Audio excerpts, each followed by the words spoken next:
Turning now to an Island News exclusive, a local look at the Israel-Hamas war. Our Robert Buan has the latest developments involving a hostage who's related to a family on Maui.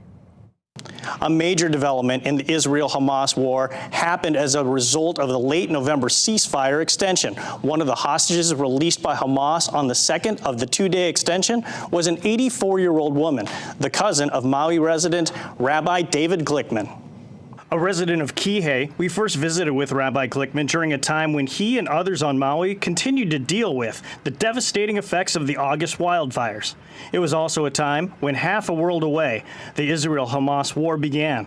Glickman's family was subjected to harrowing scenes of terrorists invading the home of the rabbi's cousin, 84-year-old Ditsa Hyman, on October 7th. There's video of her being taken that the Hamas actually shot while they were, taking her away. And it was like, it's one of their videos. And that was my father's first cousin.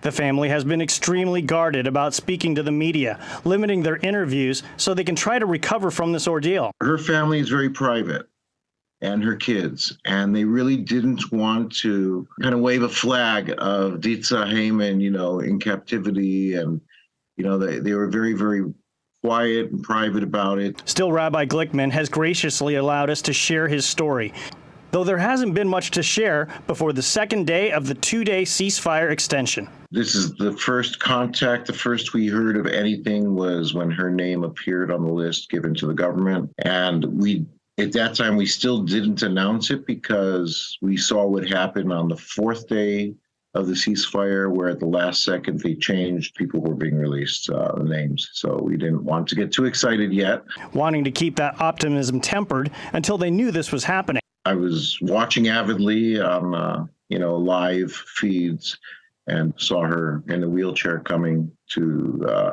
the Red Cross vehicle.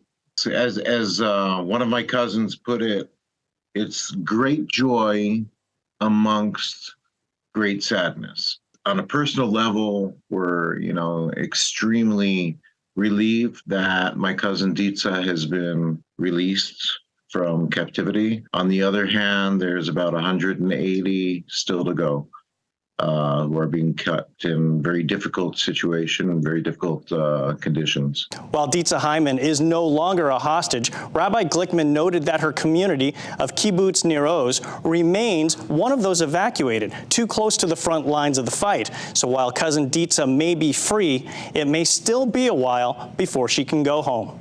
Robert Buan, KITV4, Island News.